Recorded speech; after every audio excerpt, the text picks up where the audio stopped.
Hello UPSC aspirants, स्वागत है आपका यूपीएससी सक्सेस पॉडकास्ट पर। क्या आपने कभी दुनिया के नक्शे को गौर से देखा है, खासकर अटलांटिक महासागर के दोनों तरफ के तटों को? हाँ, बिल्कुल देखा है। ऐसा लगता है ना जैसे किसी बड़ी पहेली के दो हिस्से हों जिन्हें बस साथ लाने की देर है। सही कहा, बिल्कुल जिगसॉ पजल की तरह। आज हम जिन स्रोतों पर गौर कर रहे हैं वे इसी पहेली से जुड़े हैं। क्या ये महाद्वीप और महासागर हमेशा से ऐसे ही थे? पृथ्वी का करीब 71% हिस्सा पानी के नीचे है, सिर्फ 29% ही महाद्वीप हैं। लेकिन कमाल की बात यह है कि इन महाद्वीपों और महासागरों की जगह हमेशा से यही नहीं थी और आगे भी बदलती रहेगी। तो सवाल उठता है कि पहले ये कहाँ थे, क्यों और कैसे अपनी जगह बदलते हैं, और वैज्ञानिकों ने ये सब पता कैसे लगाया? हाँ, ये बड़े सवाल हैं। आज हम इन्हीं स्रोतों की मदद से, मतलब KG 204 PDF के जो अंश हैं, उनसे महाद्वीपों और महासागरों के इस बदलते नक्शे के पीछे के विज्ञान को समझने की कोशिश करेंगे। चलिए पता लगाते हैं। शुरुआत अटलांटिक के तटों की उसी समानता से करते हैं जिसका हमने जिक्र किया। हाँ, वो समानता तो बहुत ही स्पष्ट है। ये इतनी साफ है कि कई लोगों को पहले भी लगा कि ये कभी जुड़े रहे होंगे। मुझे याद है 1596 में डच नक्शा निवीश थे अब्राहम ऑर्टेलियस। हाँ, उन्होंने भी ये कहा था, और बाद में एंटोनियो पेलेग्रीनी, उन्होंने तो एक नक्शा भी बना डाला जिसमें तीनों महाद्वीप अमेरिका, यूरोप, अफ्रीका जुड़े हुए दिखाए गए थे। हाँ, शुरुआती विचार तो थे लेकिन उनको वैज्ञानिक आधार नहीं मिला था तब। सही, लेकिन इसे एक वैज्ञानिक सिद्धांत का रूप दिया जर्मन मौसम विज्ञानी एल्फ्रेड वेगनर ने 1912 में। उन्होंने पेश किया महाद्वीपीय विस्थापन सिद्धांत। ये क्या था, विस्तार से बताइए। देखिए, वेगनर का विचार उस समय के लिए बहुत ही क्रांतिकारी था। उन्होंने कहा कि आज के जो सारे महाद्वीप हम देखते हैं वो कभी एक अकेले विशाल सुपर कॉन्टिनेंट का हिस्सा थे। एक ही भूखंड? हाँ, एक ही। इसे उन्होंने नाम दिया पैंजिया। ग्रीक में इसका मतलब है सारी पृथ्वी, पैंजिया। और ये पैंजिया घिरा हुआ था एक ही विशाल महासागर से, जिसे उन्होंने कहा पैंथालसा, यानी सारा जल। पैंजिया, पैंथालसा, सारी जमीन, सारा पानी। बिल्कुल। उनका मानना था कि करीब 20 करोड़ साल पहले, मतलब मेसोजोइक युग की शुरुआत में, ये पैंजिया टूटना शुरू हुआ। कैसे? हाँ, पहले ये दो बड़े हिस्सों में बटा, उत्तर में लॉरेशिया और दक्षिण में गोंडवाना लैंड। लॉरेशिया और गोंडवाना लैंड। जी। फिर ये हिस्से और टूटे और धीरे धीरे खिसकते हुए अपनी आज की जगह पर पहुंचे, जिससे हमारे आज के महाद्वीप और महासागर बने। ये तो सुनने में ही कितना बड़ा बदलाव लगता है, मतलब पूरी पृथ्वी का नक्शा ही बदल गया। हाँ, बहुत बड़ा बदलाव। लेकिन सिर्फ तटों का मिलना ही काफी नहीं था, है ना? वेगनर को और भी सबूत चाहिए थे अपने इस सिद्धांत के लिए। बिल्कुल, सिर्फ नक्शे का मेल ही काफी नहीं था। हालांकि वो भी एक मजबूत पॉइंट था। जैसे आपने कहा, 1964 में बुलार्ड ने कंप्यूटर की मदद से अटलांटिक के तटों का मिलान किया। हाँ, बुलार्ड का काम। उन्होंने 1000 फैदम यानी करीब 1800 मीटर की गहराई की जो रेखा है उस पर मिलान किया, और वो एकदम सटीक बैठा। इसे जिगसॉ फिट कहते हैं। अच्छा, 1000 फैदम की गहराई पर, सतह पर नहीं? हाँ, क्योंकि तट रेखा तो बदलती रहती है कटाव वगैरह से, लेकिन गहराई में महाद्वीपीय शेल्फ का किनारा ज्यादा स्थायी होता है। पर वेगनर यही नहीं रुके, उन्होंने और भी कई तरह के सबूत जुटाए। हाँ, जैसे चट्टानों को भी देखा है ना, उम्र वगैरह। सही कहा। रेडियोमेट्रिक डेटिंग जैसी तकनीकों से जब चट्टानों की उम्र पता लगाई गई तो बहुत दिलचस्प बातें सामने आईं। जैसे ब्राजील तट की करीब 200 करोड़ साल पुरानी चट्टानें, वैसी ही चट्टानें पश्चिमी अफ्रीका में भी मिली, वो भी उसी उम्र की। अरे वाह, 200 करोड़ साल पुरानी चट्टानें दोनों तरफ? हाँ। अब ये कैसे हो सकता है अगर वे हमेशा से हजारों किलोमीटर दूर थे? सही बात है।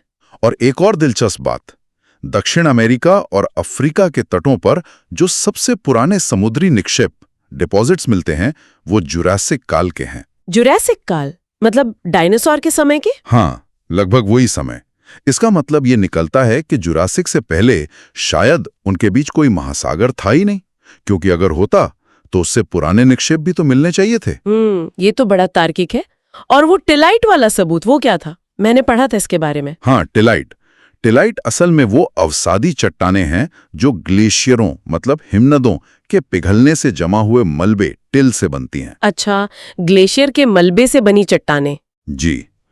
अब सोचिए, भारत के गोंडवाना सिस्टम में जो टेलाइट चट्टानें मिलती हैं वैसी ही चट्टानें अफ्रीका, फॉकलैंड द्वीप, मेडागास्कर, अंटार्कटिका और ऑस्ट्रेलिया में भी मिली हैं। इतनी सारी जगहों पर? ये तो सब दक्षिणी गोलार्ध के हिस्से हैं। बिल्कुल, और ये सब गोंडवाना लैंड के हिस्से माने जाते हैं। इन सब जगहों पर एक ही समय की एक जैसी मोटी टेलाइट परत का मिलना ये दिखाता है कि कभी ये सब भूभाग एक साथ थे और एक बड़े लंबे हिमयुग से गुजरे थे। तो मतलब भारत कभी अंटार्कटिका के पास रहा होगा, ग्लेशियरों के नीचे? हाँ, ये प्राचीन जलवायु मतलब पुरा जलवायु और महाद्वीपों के जुड़े होने का जबरदस्त सबूत है। ये दिखाता है कि तब जलवायु आज से बहुत अलग थी और ये भूभाग भी कहीं और थे। कमाल है। और सोने के निक्षेपों वाली बात भी तो कुछ थी, वो क्या है? हाँ, प्लेसर निक्षेप, ये भी बड़ा रोचक सबूत है। देखिए, अफ्रीका में घाना तट पर सोने के भरपूर प्लेसर निक्षेप मिलते हैं, मतलब रेत या बजरी में सोना मिला हुआ। घाना में सोना? हाँ, सुना है। लेकिन हैरानी की बात यह है कि घाना में सोने की मूल चट्टानें, मतलब वो नसें या शिराएं जिनमें सोना ओरिजिनली होता है, वो हैं ही नहीं। अरे, तो फिर सोना आया कहाँ से? वो मूल चट्टानें तो मिलती हैं ब्राजील में, दक्षिण अमेरिका में। ब्राजील में? तो इसका सबसे तार्किक जवाब यही है कि जब ये दोनों महाद्वीप जुड़े हुए थे, तब ब्राजील की चट्टानों से सोना बहकर नदियों द्वारा घाना वाले इलाके में जमा हो गया होगा। बाद में महाद्वीप अलग हो गए। वाह, मतलब सोना अपनी जगह रह गया और जमीन खिसक गई। कुछ ऐसा ही कह सकते हैं। और जीवाश्म, वो कैसे इस कहानी में फिट होते हैं? फॉसिल्स का भी कुछ रोल था? जीवाश्मों का वितरण भी वेगेनर के सिद्धांत के पक्ष में एक मजबूत तर्क था।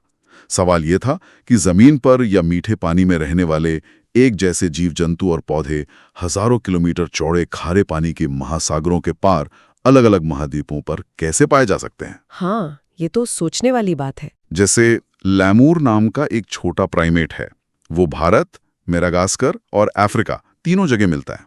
लैमूर, हाँ। इसी आधार पर कुछ लोगों ने लेमुरिया नाम के एक काल्पनिक जुड़े हुए भूभाग की बात भी की थी, जो शायद इन तीनों को जोड़ता रहा हो। अच्छा, लेमुरिया। और वो छोटा सरीसृप मेसोसॉरस, उसका क्या मामला था? हाँ, मेसोसॉरस, ये बहुत ही अहम सबूत माना जाता है। ये एक छोटा सा रेंगने वाला जीव था जो शायद सिर्फ मीठे पानी या खारे पानी की झीलों में ही रह सकता था, समुद्र में नहीं। सिर्फ मीठे पानी में? जी, और इसके कंकाल सिर्फ दो ही जगह पर मिले हैं, एक तो दक्षिण अफ्रीका के दक्षिणी केप में और दूसरा ब्राजील के इरावर फॉर्मेशन में। बस दो जगह? और आज वो जगह? आज ये दोनों जगहें एक दूसरे से करीब 4800 किलोमीटर दूर हैं और बीच में विशाल अटलांटिक महासागर है। 4800 किलोमीटर? तो मेसोसॉरस तैर कर तो नहीं गया होगा? बिल्कुल नहीं, वो इतना बड़ा खारा महासागर तैरकर पार नहीं कर सकता था। इसका मतलब साफ है कि जिस समय मेसोसॉरस जिंदा था, तब ये दोनों इलाके जुड़े हुए थे।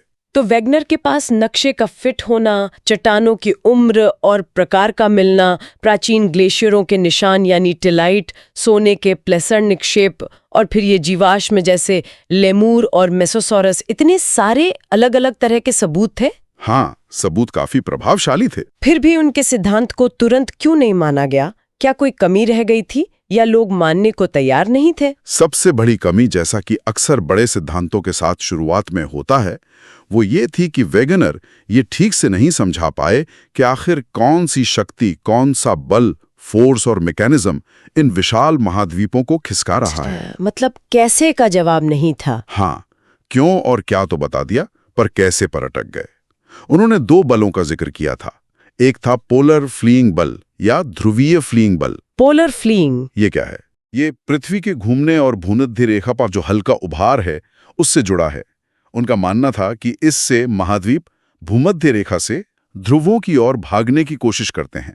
अच्छा। और दूसरा बल? दूसरा था ज्वारीय बल, जो सूरज और चांद के गुरुत्वाकर्षण खिंचाव से पैदा होता है, जिससे समुद्र में ज्वार भाटा आता है। वेगनर का मानना था कि ये बल पश्चिम की ओर एक खिंचाव पैदा करता है। तो ये दो बल थे उनके हिसाब से? हाँ, उनका मानना था कि लाखों सालों के दौरान ये बल शायद महाद्वीपों को खिसकाने के लिए काफी होंगे।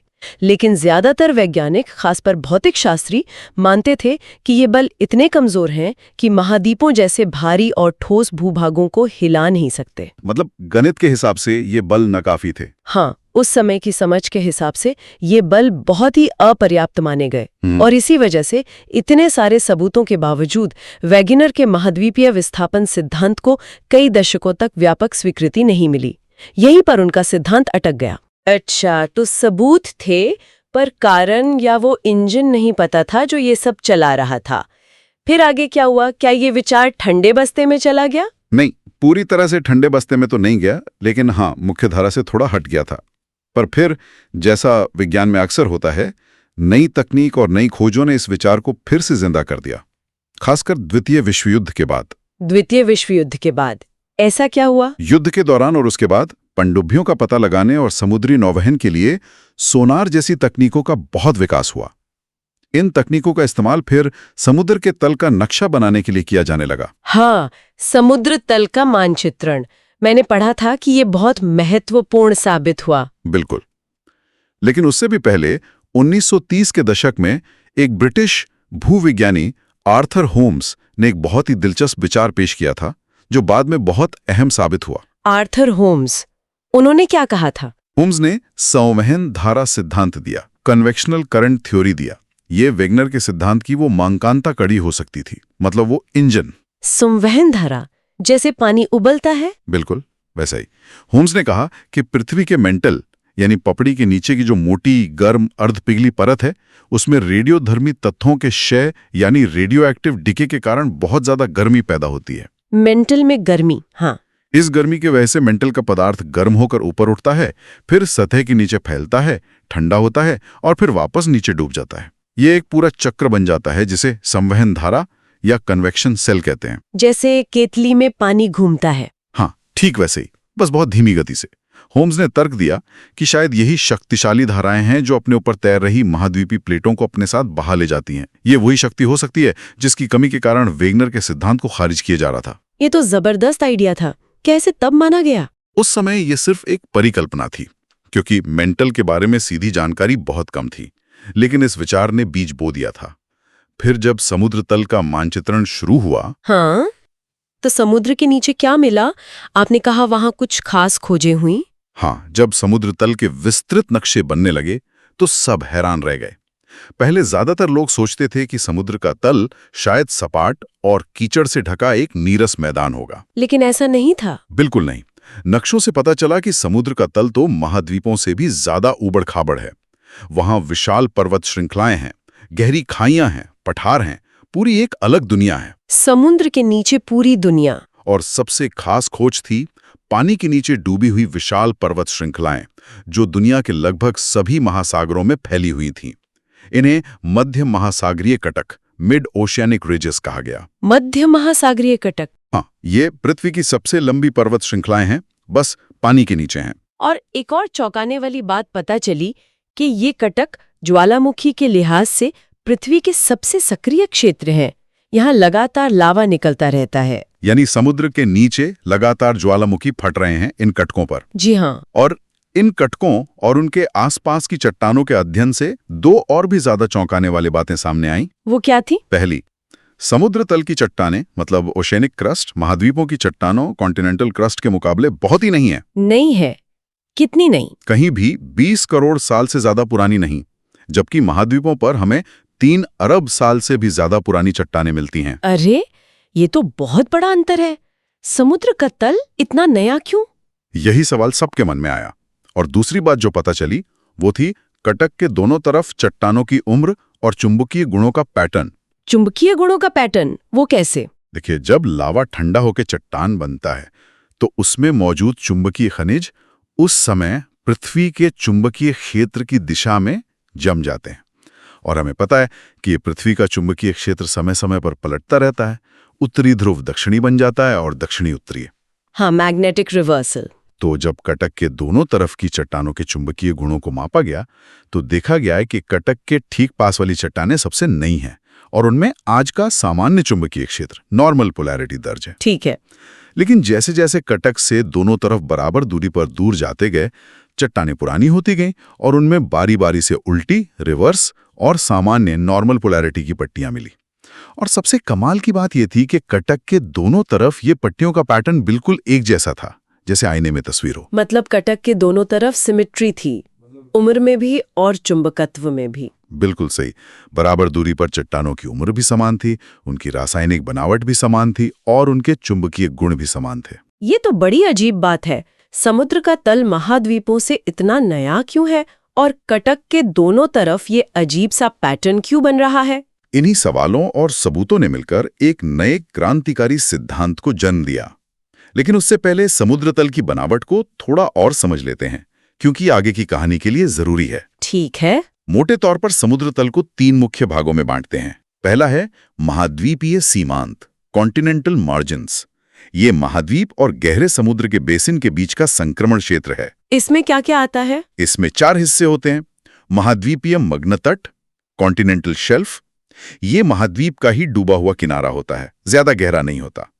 फिर आती है महाद्वीपीय ढाल, कॉन्टिनेंटल स्लोप, जहां से समुद्र तल तेजी से गहरा होता है। उसके बाद महाद्वीपीय उभार, कॉन्टिनेंटल राइज, ढाल के नीचे मंद ढलान वाला क्षेत्र। और फिर कभी-कभी गहरी महासागरीय खाइयां, ओशनिक ट्रेंचेस भी इसी सीमांत के पास मिलती हैं, जो समुद्र के सबसे गहरे हिस्से होते हैं। अच्छा, शेल्फ, ढाल, उभार और खाइयां, ये हुआ पहला भाग। हाँ। दूसरा मुख्य भाग है गहरे समुद्री बेसिन या वितिल्य मैदान। ये महाद्वीपीय सीमांतों और मध्य महासागरीय कटकों के बीच के विशाल, लगभग समतल मैदान होते हैं। ये पृथ्वी की सतह के सबसे समतल क्षेत्रों में से हैं। वितलीय मैदान। ठीक है। और तीसरा और शायद सबसे महत्वपूर्ण भाग है मध्य महासागरीय कटक, मिड ओशियनिक रिजेस। जैसा हमने कहा, ये पानी के नीचे की सबसे लंबी पर्वत श्रृंखला हैं, जो आपस में जुड़ी हुई हैं और करीब 70,000 किलोमीटर से भी ज्यादा लंबी हैं। 70,000 किलोमीटर? हाँ। इनकी शिखर के बीच में अक्सर एक गहरी घाटी या दरार, रिफ्ट वैली होती है, और ये तीव्र ज्वालामुखी गतिविधि और भूकंपों का क्षेत्र है। आपने ज्वालामुखियों का जिक्र किया था कटकों पे। हाँ। क्या भूकंपों का भी कोई खास पैटर्न देखा था इन सब खोजों में? हाँ, बिल्कुल। जब दुनिया भर में आने वाले भूकंपों के केंद्रों, एपिसेंटर्स और ज्वालामुखियों के स्थानों को नक्शे पर प्लॉट किया गया, तो एक बहुत ही स्पष्ट पैटर्न उभर कर आया। क्या पैटर्न था वो? ये देखा गया कि ज्यादातर भूकंपीय गतिविधि और ज्वालामुखी 3 खास क्षेत्रों में केंद्रित हैं। 1, मध्य महासागरीय कटकों के सहारे। 2, प्रशांत महासागर के चारों ओर का किनारा, जिसे रिंग ऑफ फायर या अग्निवलय भी कहते हैं। 3, और तीसरा, अल्पाइन हिमालयन पर्वत श्रृंखलाओं का क्षेत्र, जो यूरोप से लेकर एशिया तक फैला है। अच्छा, तो ये खास पट्टी जैसी बनाते हैं? हाँ, ये ज्यादातर संकरी पट्टियों में ही होते हैं। और एक और खास बात देखी गई भूकंपों की गहराई को लेकर। गहराई मतलब? मध्य महासागरीय कटकों के पास जो भूकंप आते हैं, वो आमतौर पर कम गहराई, उथले फोकस, शैलो फोकस वाले होते हैं। मतलब सतह के पास ही उनका केंद्र होता है। लेकिन जो भूकंप गहरे समुद्री खाइयों के पास या रिंग ऑफ फायर वाले इलाकों में आते हैं, उनमें से कई बहुत ज्यादा गहराई, गहरे फोकस, डीप फोकस वाले होते हैं। ये भी जरूर किसी वजह से होता होगा। बिल्कुल। तो ये सारी कड़ियां धीरे धीरे जुड़ने लगी थीं। कटकों पर लगातार ज्वालामुखी विस्फोट, कटक के दोनों तरफ चट्टानों की उम्र और चुंबकीय गुणों का सम्मिलित पैटर्न, समुद्र तल का महाद्वीपों की तुलना में बहुत नया होना, समुद्र तल पर तलछट, सेडिमेंट्स की परत का उम्मीद से बहुत पतला होना, क्योंकि अगर तल पुराना होता तो मोटी परत होती, और भूकंपों और ज्वालामुखियों का ये खास वितरण, साथ ही भूकंपों की गहराई में अंतर। इन सब ने मिलकर क्या तस्वीर बनाई? किस नतीजे पे पहुंचे वैज्ञानिक? इन सभी सबूतों, खासकर समुद्र तल की चट्टानों के चुंबकीय गुणों के अध्ययन, जिसे पूरा चुंबकत्व, पेलियोमैग्नेटिज्म कहते हैं, ने 1961 में एक अमेरिकी भूभौतिकीविद हैरी हेज को एक बहुत ही प्रभावशाली परिकल्पना पेश करने के लिए प्रेरित किया। इसे उन्होंने नाम दिया सागर नितल प्रसरण। सागर नितल प्रसरण जैसा नाम से लग रहा है, क्या इसका मतलब है कि समुद्र का तल फैल रहा है? बिल्कुल, यही हेज का मुख्य विचार था। उन्होंने कहा कि मध्य महासागरीय कटकों पर लगातार ज्वालामुखी फट रहे हैं। वहां से निकलने वाला गर्म मैग्मा ऊपर आता है, ठंडा होकर नई समुद्री पपड़ी बनाता है। ठीक है, नई पपड़ी बन रही है कटक पर। हाँ, और ये नई पपड़ी जो बन रही है, वो पहले से मौजूद पुरानी पपड़ी को कटक के दोनों तरफ बाहर की ओर धकेलती है, जैसे कन्वेयर बेल्ट पर सामान आगे खिसकता है। अच्छा, तो कटक एक तरह से फैक्ट्री है जहां नई समुद्री जमीन बन रही है और वो दोनों तरफ फैल रही है। बिल्कुल सही। इसी प्रक्रिया को सागर नितल प्रसरण कहा गया। और यही वजह है कि कटक के ठीक पास वाली चट्टानें सबसे नई होती हैं, और जैसे जैसे आप कटक से दूर जाते हैं चट्टानें क्रमिक रूप से पुरानी होती जाती हैं। वो चुंबकीय पट्टियों का पैटर्न भी इसी से समझा जा सकता है। वाह, तो ये है समुद्र तल के नए होने और चट्टानों की उम्र के पैटर्न का राज। लेकिन फिर वही सवाल, अगर समुद्र का तल लगातार फैल रहा है तो पृथ्वी का आकार क्यों नहीं बढ़ रहा? कहीं तो ये पुरानी पपड़ी जारी होगी ना? क्या पृथ्वी गुब्बारे की तरफ फूल रही है? नहीं, बिल्कुल नहीं। ये एक बहुत ही जायज सवाल था और हेज ने इसका भी जवाब दिया। उन्होंने इस बात पर भी विचार किया कि अगर एक जगह नई पपड़ी बन रही है तो कहीं ना कहीं पुरानी पपड़ी नष्ट भी होनी चाहिए, ताकि पृथ्वी का कुल सतह क्षेत्र स्थिर रहे। तो कहाँ नष्ट हो रही है ये? हेस ने तर्क दिया कि जैसे कटक पर पपड़ी बन रही है, स्प्रेडिंग सेंटर, वैसे ही गहरे समुद्र की खाइयों में ये पुरानी, ठंडी और भारी हो चुकी समुद्री पपड़ी वापस पृथ्वी के मेंटल में नीचे धंस जाती है और पिघलकर नष्ट हो जाती है। खाइयों में मतलब खाइयां वो जगहें हैं जहां समुद्री परत रिसाइकल हो रही है। हाँ, आप ऐसा कह सकते हैं। इस प्रक्रिया को सबडक्शन या प्रविष्टन कहते हैं, और इन खाइयों को सबडक्शन जोन या प्रविष्टन क्षेत्र कहते हैं। यहाँ समुद्री पपड़ी का उपभोग हो रहा है। स्रोत के चित्र 4.3 का अप्रत्यक्ष संदर्भ। अच्छा, तो कटक पर निर्माण और खाई में विनाश, इससे संतुलन बना रहता है। बिल्कुल। इस तरह सागर नितल प्रसरण ने न केवल समुद्री तल की विशेषताओं को समझाया, बल्कि इसने वेगेनर की महाद्वीपीय विस्थापन वाली बात को भी एक तरह से समझा दिया, क्योंकि अगर समुद्र तल खिसक रहा है तो उस पर टिके हुए महाद्वीप भी तो साथ में खिसकेंगे। हाँ, ये तो जुड़ गया। तो सागर नितल प्रसरण ने वेगेनर के विचार को एक मजबूत वैज्ञानिक आधार और एक क्रियाविधि मैकेनिज्म दी थी। हाँ, काफी हद तक। और इसी सागर नितल प्रसरण की अवधारणा और महाद्वीपीय विस्थापन के विचारों को मिलाकर 1967 के आसपास कई वैज्ञानिकों ने, जिनमें मैकेंजी और पार्कर और साथ ही मॉर्गन प्रमुख थे, उन्होंने स्वतंत्र रूप से काम करते हुए एक और ज्यादा व्यापक और एकीकृत सिद्धांत, यूनिफाइड थ्योरी पेश किया। इसे आज हम प्लेट विवर्तनिकी या प्लेट टेक्टोनिक्स के नाम से जानते हैं। प्लेट टेक्टोनिक्स, ये आज सबसे मान्य सिद्धांत है ना? हाँ, ये आज भूविज्ञान का आधारभूत सिद्धांत माना जाता है। ये पृथ्वी की सतह पर होने वाली लगभग सभी बड़ी भूवैज्ञानिक प्रक्रियाओं, जैसे भूकंप, ज्वालामुखी, पहाड़ों का बनना, महाद्वीपों का खिसकना, इन सबको एक साथ समझाता है। तो ये प्लेट टेक्टोनिक्स आखिर है क्या? ये सागर नितल प्रसरण से कैसे अलग या आगे है? देखिए, प्लेट टेक्टोनिक्स एक ज्यादा बड़ी तस्वीर पेश करता है। ये कहता है कि पृथ्वी की सबसे ऊपरी कठोर परत, जिसे स्थलमंडल या लिथोस्फीयर कहते हैं, इसमें पपड़ी यानी क्रस्ट और ऊपरी मैंटल का सबसे ऊपरी ठोस हिस्सा शामिल होता है। वो एक साबुत खोल नहीं है। अच्छा, एक पीस में नहीं है? नहीं, बल्कि ये कई बड़े और कुछ छोटे अनियमित आकार के टुकड़ों या स्लैब्स में बटी हुई है। इन्हीं ठोस चट्टान के विशाल टुकड़ों को टेक्टोनिक प्लेट या लिथोस्फेरिक प्लेट कहते हैं। तो पृथ्वी का छिलका कई टुकड़ों में टूटा हुआ है, ऐसा समझे? हाँ, काफी हद तक ऐसा समझ सकते हैं। और ये प्लेटें नीचे की थोड़ी नरम प्लास्टिक जैसी गर्म परत, जिसे दुर्बलता मंडल कहते हैं, उस पर अर्ध पिघली अवस्था में तैर रही हैं और बहुत धीमी गति से क्षैतिज रूप से हॉरिजॉन्टली खिसक रही हैं। अच्छा, तो महाद्वीप खुद नहीं खिसक रहे, बल्कि ये पूरी की पूरी प्लेटें खिसक रही हैं। बिल्कुल सही। यही सबसे बड़ा फर्क है वेगनर के विचार और प्लेट टेक्टोनिक्स में। वेगनर सोचते थे महाद्वीप समुद्र तल पर तैर रहे हैं, लेकिन प्लेट टेक्टोनिक्स कहता है कि महाद्वीप और समुद्र तल दोनों ही इन विशाल प्लेटों का हिस्सा हैं और ये पूरी प्लेट ही एस्थेनोस्फीयर पर तैर रही है या खिसक रही है। और ये प्लेटें कितनी मोटी होती हैं? इनकी मोटाई बदलती रहती है। महासागरीय हिस्सों में स्थल मंडल की मोटाई करीब 5 से 100 किलोमीटर तक होती है, जबकि महाद्वीपीय क्षेत्रों में ये ज्यादा मोटी, लगभग 200 किलोमीटर तक हो सकती है। तो ये प्लेटें सिर्फ महाद्वीप या सिर्फ महासागरीय होती हैं? नहीं, ज्यादातर प्लेटों में दोनों तरह के हिस्से होते हैं। मतलब एक ही प्लेट पर महाद्वीपीय क्रस्ट भी हो सकता है और महासागरीय क्रस्ट भी। हालांकि कुछ प्लेटें मुख्यतः महासागरीय होती हैं, जैसे कि प्रशांत प्लेट या पैसिफिक प्लेट, जो सबसे बड़ी टेक्टोनिक प्लेट्स में से एक है और लगभग पूरी तरह से महासागरीय है। दूसरी तरफ यूरेशियाई प्लेट मुख्यतः महाद्वीपीय है। और पृथ्वी का स्थलमंडल ऐसी कितनी प्लेटों में बटा हुआ है? भूवैज्ञानिकों ने पृथ्वी के स्थलमंडल को 7 प्रमुख या बड़ी प्लेटों और कई छोटी प्लेटों में बांटा है। 7 बड़ी प्लेटें? हाँ, कौन कौन सी है वो? इन 7 प्रमुख प्लेटों के नाम हैं अंटार्कटिका प्लेट, जिसमें अंटार्कटिका महाद्वीप और उसे चारों ओर से घेरने वाली महासागरीय प्लेट शामिल है। उत्तरी अमेरिकी प्लेट, जिसमें उत्तरी अमेरिका, पश्चिमी अटलांटिक तल और ग्रीनलैंड शामिल हैं। दक्षिणी अमेरिकी प्लेट, जिसमें दक्षिणी अमेरिका और पश्चिमी अटलांटिक तल का हिस्सा है। प्रशांत प्लेट, यह सबसे बड़ी प्लेट है और लगभग पूरी तरह महासागरीय है। इंडो ऑस्ट्रेलिया न्यूजीलैंड प्लेट, इसमें भारत, ऑस्ट्रेलिया, न्यूजीलैंड और हिंद महासागर का बड़ा हिस्सा आता है।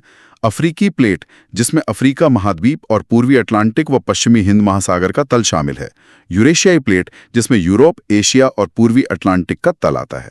ये तो हुई 7 बड़ी प्लेटें, और छोटी प्लेटें भी हैं? हाँ, कई महत्वपूर्ण छोटी प्लेटें भी हैं, जैसे कोकोस प्लेट मध्य अमेरिका और प्रशांत प्लेट के बीच, नाज़का प्लेट दक्षिण अमेरिका और प्रशांत प्लेट के बीच, अरेबियन प्लेट ज़्यादातर अरब प्रायद्वीप, फिलीपीन प्लेट एशियाई और प्रशांत प्लेट के बीच, कैरोलिन प्लेट फिलीपीन और भारतीय प्लेट के उत्तर में, फिजी प्लेट ऑस्ट्रेलिया के उत्तर पूर्व में, ऐसी और भी कहीं हैं। और ख़ास बात यह है कि इन प्लेटों की सीमाओं पर ही ज़्यादातर भूवैज्ञानिक हलचल होती हैं, जैसे वो वलित पर्वत, खाइयाँ वगैरह। बिल्कुल सही। इन प्रमुख प्लेटों की सीमाएं आमतौर पर युवा वलित पर्वत श्रृंखलाओं जैसे हिमालय, एंडीज, गहरी समुद्री खाइयों और या बड़े भ्रंशों फॉर्ट्स द्वारा चिन्हित होती हैं। दुनिया के अधिकांश ज्वालामुखी और भूकंप इन्हीं प्लेट सीमाओं के सहारे ही आते हैं। और ये प्लेटें हमेशा से खिसकती रही हैं, मतलब पृथ्वी के पूरे इतिहास में। हाँ, यही प्लेट टेक्टोनिक्स का मूल सिद्धांत है। ये प्लेटें पृथ्वी के बनने के बाद से ही अरबों सालों से लगातार धीमी गति से गतिमान रही हैं। आज भी खिसक रही हैं और भविष्य में भी खिसकती रहेंगी। तो वेगनर ने जो सोचा था कि महाद्वीप खिसकते हैं, हाँ, उनका मूल विचार सही था, पर क्रियाविधि गलत थी। असल में पूरी प्लेट खिसकती है और महाद्वीप उस प्लेट पर सवार होकर यात्रा करते हैं। वो जो पैंजिया था जिसके बारे में वेगनर ने बताया था, हाँ, वो सुपर कॉन्टिनेंट, वो असल में अलग अलग प्लेटों पर स्थित महाद्वीपीय भूभागों के एक दूसरे के करीब आकर टकराने और जुड़ने, कन्वर्जेंस का नतीजा था। और बाद में जब प्लेटें फिर से एक दूसरे से दूर जाने लगीं, डाइवर्जेंस, तो पैंजिया टूट गया और महाद्वीप फिर से अलग हो गए। तो ये जुड़ना और टूटना चलता रहता है। हाँ, ये एक चक्र है जो पृथ्वी के इतिहास में कई बार हुआ होगा। और पूरा चुंबकीय डेटा, पैलियोमैग्नेटिक डेटा, वो चट्टानों में दर्ज पुराने चुंबकीय रिकॉर्ड की मदद से वैज्ञानिक ये भी पता लगा सकते हैं कि विभिन्न भूवैज्ञानिक कालों में कौन सा महाद्वीप या प्लेट पृथ्वी पर कहाँ स्थित था। जैसे भारत की स्थिति का पता लगाया गया। हाँ, उदाहरण के लिए भारत में नागपुर क्षेत्र की चट्टानों के पुरा चुंबकीय अध्ययन से भारतीय उपमहाद्वीप की पिछले लाखों सालों की यात्रा का पता लगाया गया है कि वो दक्षिणी गोलार्ध से चलकर कैसे उत्तर की ओर आया और एशिया से टकराया। ये तो अद्भुत है। अच्छा, तो जब ये प्लेटें खिसकती हैं तो इनकी सीमाएं, बाउंड्रीज, जहां ये एक दूसरे से मिलती हैं, वहां क्या होता है? आपने कहा 3 तरह की सीमाएं होती हैं। हाँ, प्लेटों के आपसी संपर्क के आधार पर मुख्यतः 3 प्रकार के प्लेट सीमाएं होती हैं। कौन कौन सी? पहली है अपसारी सीमाएं, डाइवर्जेंट बाउंड्रीज। यहाँ 2 प्लेटें एक दूसरे से विपरीत दिशा में, मतलब दूर जाती हैं। दूर जाती हैं। हाँ, तो बीच में खाली जगह बनती होगी। हाँ, और उस खाली जगह में नीचे से गर्म मैग्मा ऊपर आके ठंडा होता है और नई पपड़ी क्रस्ट का निर्माण करता है। इसीलिए इन्हें प्रसरण स्थल, स्प्रेडिंग साइट्स भी कहते हैं। मध्य महासागरीय कटक, मिड ओशियानिक रिजेस इसी अपसारी सीमा का सबसे अच्छा उदाहरण है, जहां सागर नितल प्रसरण हो रहा है। अच्छा, जहां प्लेटें दूर जाएं और नई जमीन बने। हाँ, ये हुई अपसारी। हाँ, दूसरी कौन सी है? दूसरी है अभिसारी सीमाएं, कन्वर्जन बाउंड्रीज। यहाँ इसका उल्टा होता है, 2 प्लेटें एक दूसरे की ओर आती हैं और टकराती हैं। टकराती है। हाँ, तो यहाँ क्या होता है?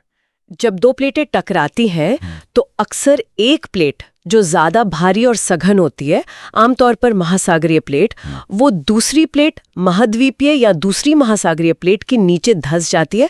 इस प्रक्रिया को प्रविष्ठन या सबडक्शन कहते हैं, और जहां ये होता है उसे सबडक्शन जोन कहते हैं। यहां पर पपड़ी नष्ट होती है क्योंकि वो नीचे मैंटल में जाके पिघल जाती है। तो अपसारी पर निर्माण, अभिसारी पर विनाश। बिल्कुल। अभिसारी सीमाएं भी 3 तरह की हो सकती हैं, इस आधार पर कि कौन सी प्लेटें टकरा रही हैं। पहला, महासागरीय और महाद्वीपीय प्लेट के बीच टक्कर, ओशन कॉन्टिनेंट कन्वर्जेंस। इसमें भारी महासागरीय प्लेट महाद्वीपीय प्लेट के नीचे धंसती है। इससे महाद्वीप के किनारे पर ज्वालामुखी पर्वत जैसे एंडीज और गहरी खाई बनती है। दूसरा, 2 महासागरीय प्लेटों के बीच टक्कर, ओशन कन्वर्जेंस। इसमें एक महासागरीय प्लेट दूसरी के नीचे धंसती है। इससे ज्वालामुखी द्वीपों की एक चाप, आइलैंड आर्क बनती है, जैसे जापान या फिलीपींस, और साथ में गहरी खाई भी बनती है। तीसरा, दो महाद्वीपीय प्लेटों के बीच टक्कर, कॉन्टिनेंट कॉन्टिनेंट कन्वर्जेंस। इसमें कोई भी प्लेट आसानी से नीचे नहीं धंसती क्योंकि दोनों हल्की होती हैं, तो वो टकराकर मुड़ जाती हैं और ऊपर उठ जाती हैं, जिससे विशाल वलित पर्वत श्रृंखलाएं बनती हैं। हिमालय पर्वत इसी का नतीजा है, जहां भारतीय प्लेट यूरेशियाई प्लेट से टकरा रही है। हिमालय का बनना, हाँ, ये तो बहुत महत्वपूर्ण है। तो ये हुई अभिसारी सीमाएं। और तीसरी है रूपांतर सीमाएं, ट्रांसफॉर्म बाउंड्रीज, या संरक्षी सीमाएं। यहां प्लेटें ना तो एक दूसरे से दूर जाती हैं, ना ही टकराती हैं, बल्कि एक दूसरे के बगल से क्षैतिज रूप से हॉरिजॉन्टली रगड़ खाती हुई खिसकती हैं। अगल बगल से खिसकती हैं? हाँ, यहां ना तो नई पपड़ी बनती है और ना ही पुरानी पपड़ी नष्ट होती है। इसीलिए इन्हें संरक्षी कंजर्वेटिव सीमा भी कहते हैं। यहां पर प्लेटों के रगड़ने से काफी घर्षण होता है और बड़े बड़े भ्रंश फॉल्ट्स बनते हैं, जिनके सहारे अक्सर भूकंप आते हैं। कैलिफोर्निया का सैन एंड्रियास फॉल्ट इसका सबसे प्रसिद्ध उदाहरण है। सैन एंड्रियास फॉल्ट, हाँ, सुना है। तो ये 3 तरह की सीमाएं हैं जहां सारी हलचल होती है। और इन प्लेटों के खिसकने की रफ्तार कितनी होती है? क्या ये सब एक ही स्पीड से चलती है? नहीं, रफ्तार काफी अलग अलग होती है। ये बहुत धीमी प्रक्रिया है, हमारी नजरों से तो पता भी नहीं चलता। कितनी धीमी? इसे पता करने का तरीका भी वही पुरा चुंबकीय पट्टियों वाला है। मध्य महासागरीय कटकों के सहारे जो सामान्य और विपरीत चुंबकीय क्षेत्र की पट्टियां बनती हैं, उनकी चौड़ाई और उम्र को नापकर वैज्ञानिक प्लेटों के खिसकने की दर, रेट ऑफ मूवमेंट, पता लगा लेते हैं। अच्छा, उन पट्टियों से स्पीड का पता चलता है? हाँ, और दरें काफी बदलती हैं। सबसे धीमी रफ्तार आर्कटिक कटक पर मापी गई है, जो 2.5 सेंटीमीटर प्रति वर्ष से भी कम है। मतलब हमारे नाखून जितनी तेजी से बढ़ते हैं उससे भी धीमी। 2.5 सेंटीमीटर, बहुत ही कम। हाँ, और सबसे तेज रफ्तार पूर्वी प्रशांत उभार पर है, जो दक्षिण प्रशांत महासागर में है।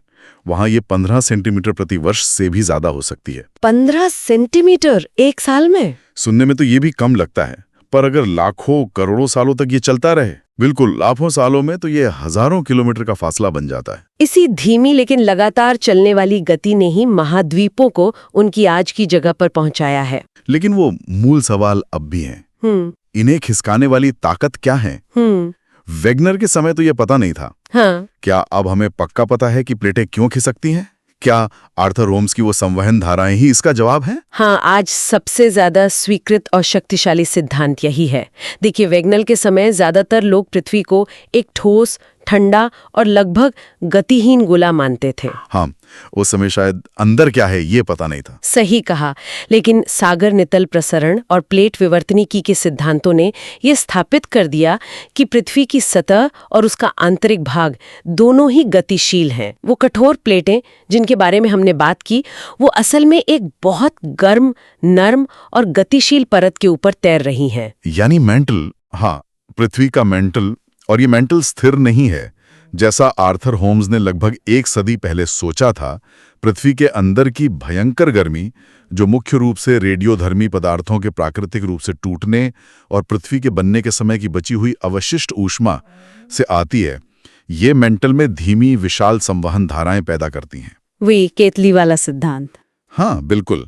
गरम हल्का पदार्थ मेंटल में गहराई से ऊपर उठता है, सतह के पास पहुंचकर फैलता है, ऊपर की कठोर प्लेटों को अपने साथ खींचता या धकेलता है, फिर ठंडा होकर भारी होता है और वापस गहराई में डूब जाता है। ये एक लगातार चलने वाला चक्र है, जिसे संवहन कोशिका या संवहनी प्रवाह कहते हैं। तो यही धाराएं प्लेटों को चला रही हैं। हाँ, यही माना जाता है कि कठोर प्लेटों के नीचे गरम नरम मैंटल की ये धीमी लेकिन अथक गति ही इन विशाल लिथोस्फेरिक प्लेटों को हिलाने के पीछे की मुख्य प्रेरक शक्ति है। ये धाराएं ही वो इंजन है जिसकी तलाश वेगनर के समय से थी। तो वेगनर का अधूरा सपना आखिरकार प्लेट विवर्तनिकी और इन संवहन धाराओं ने पूरा कर दिया। ये समझना वाकई दिलचस्प है। अब जरा अपनी भारतीय प्लेट की कहानी पर आते हैं। आपने बताया कि नागपर के चट्टानों से इसकी यात्रा का पता चला। इसकी यात्रा कैसी रही? ये कहाँ से चली और कैसे हिमालय से टकराई? हाँ, भारतीय प्लेट की यात्रा वाकई में भूविज्ञान के सबसे रोमांचक अध्यायों में से एक है। ये समझना जरूरी है कि भारतीय प्लेट में सिर्फ भारत का प्रायद्वीप ही नहीं, बल्कि ऑस्ट्रेलिया और हिंद महासागर का कुछ हिस्सा भी शामिल है। इसीलिए इसे कभी-कभी इंडो ऑस्ट्रेलियन प्लेट भी कहते हैं। अच्छा, भारत और ऑस्ट्रेलिया एक ही प्लेट पर है? हाँ, हालांकि इनके बीच की सीमा थोड़ी जटिल है, पर मोटे तौर पर ये एक ही बड़ी प्लेट का हिस्सा माने जाते हैं। तो इस प्लेट की सीमाएं कहाँ-कहाँ हैं आज? देखिए, भारतीय प्लेट की उत्तरी सीमा तो सबसे जानी पहचानी है, वो हिमालय पर्वत श्रृंखला है, जहां ये यूरेशियाई प्लेट से टकरा रही है। ये एक महाद्वीप अभिसरण सीमा है। ठीक है, उत्तर में हिमालय। इसकी पूर्वी सीमा म्यांमार की राखीनियोमा पर्वतमाला से होते हुए दक्षिण में जावा खाई तक एक द्वीप चाप आइलैंड आर्क के रूप में फैली है।